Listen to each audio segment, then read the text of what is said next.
Ito Balik tayo. na, alamin natin ang update sa Tent City sa Manila Hotel. Naroon si Amy Atienza. Amy, si Diwata ba ay nakapag-file na ng kanyang kandidatura? Mo kanina ngang hapon ay medyo pinagkaguluhan dito si Diwata Pares o si Gio Kaninang Balbuena, hapon. kung mas kilala natin.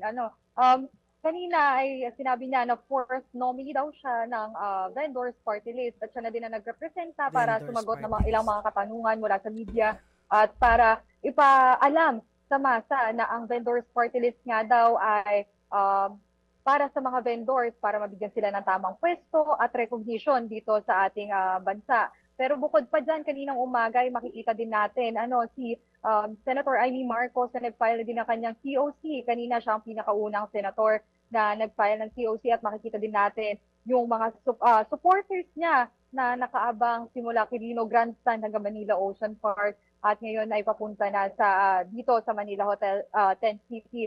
At makikita din natin kanina na sabay-sabay nag-file ng COC itong sina former Senator Tito Soto, si Dito Lapid, pati si Ping Lacson.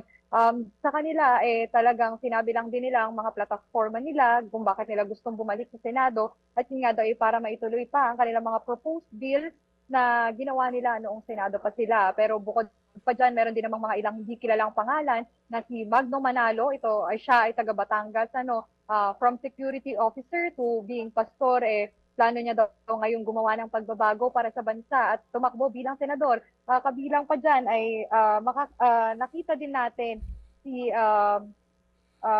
si Betsaida Lopez.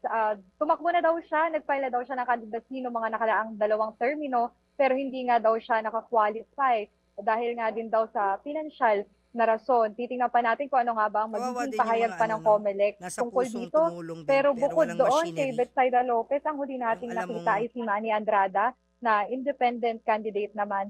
At plano niya nga lang din ipaalam sa mga Pilipino na tayo ay may karapatan dito sa bansa natin. Yun lamang sa ngayon, Papu Ma'am.